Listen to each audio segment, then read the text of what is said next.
In the heart of America, behind the closed doors of an ordinary apartment, lived a man whose crimes would shock the world. He was soft-spoken, polite, and invisible in plain sight. But what he hid inside was beyond imagination. This is the chilling story of Jeffrey Dahmer, the Milwaukee Monster. Jeffrey Lionel Dahmer was born on May 21st, 1960, in Milwaukee, Wisconsin. From the very beginning, something seemed off. He wasn't loud or troublesome. In fact, he was eerily quiet, withdrawn, detached. While other kids played games or chased fireflies, Jeffrey collected roadkill. He dissected animals, stored bones. He said it was curiosity. But what he felt was fascination, a deep desire to control life and death. His parents, Lionel and Joyce Dahmer, had a troubled marriage. The household was filled with shouting, tension, and eventually divorce.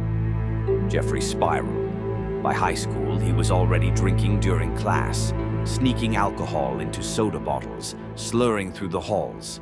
His world was falling apart, and inside, something darker was growing. At just 18 years old, that darkness took control. In June 1978, shortly after graduation, Dahmer picked up a hitchhiker, Stephen Hicks. They talked, drank, and hung out. But when Stephen said he was ready to leave, Jeffrey panicked. He didn't want to be alone. So he struck him with a dumbbell, then strangled him. After the murder, Dahmer dismembered the body, crushed the bones, and scattered the remains in the woods behind his house. He had committed his first murder, and nobody suspected a thing. For nearly 10 years, Dahmer didn't kill again, not that anyone knows of. He tried to live a normal life. He joined the army, but was discharged. He lived briefly in Florida, then returned to Ohio, then back to Milwaukee. But the urge never left. By 1987, the monster inside him was hungry again. From that year until 1991, Dahmer killed 17 young men and boys, each lured with promises of money, drinks, or photos. Many were picked up from gay bars. He'd offer them cash to pose for pictures. But once inside his apartment, they never left. He drugged them, strangled them, and then he experimented. He kept skulls, hearts, genitals in his fridge. He tried to create obedient companions, zombies, by drilling holes into their skulls and injecting acid into their brains. He posed bodies for photographs, slept beside corpses, ate human flesh. His apartment was no longer a home. It was a laboratory of death. But this wasn't a hidden cabin in the woods. This was apartment 213 in a bustling city. Neighbors noticed smells, heard screams, complained. But time after time, police looked the other way. One of the most heartbreaking moments came in 1991 when a 14-year-old Laotian boy, Conorak Syntha escaped Jeffrey's apartment, naked, drugged, bleeding. 2 women called 911.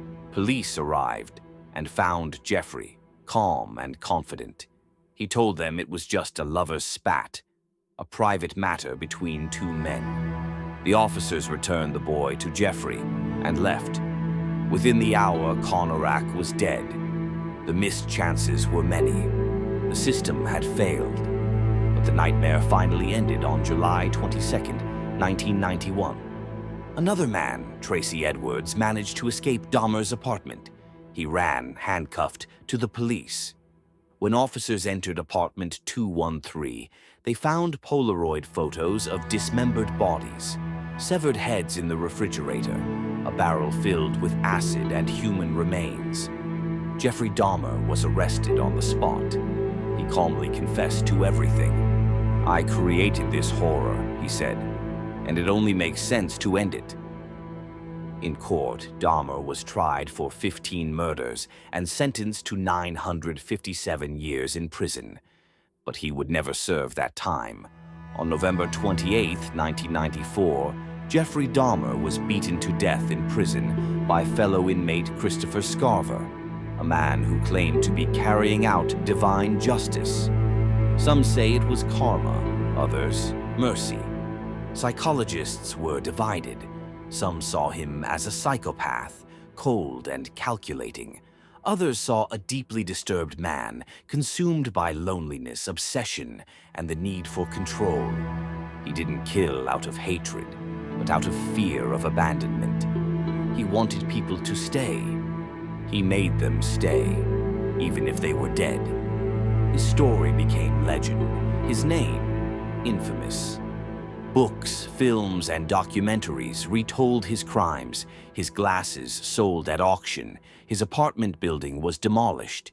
Yet his legacy lingers, not just as a symbol of horror, but of how evil can live beside us, undetected, polite, quiet, smiling. Because sometimes monsters don't wear masks. Sometimes they live next door.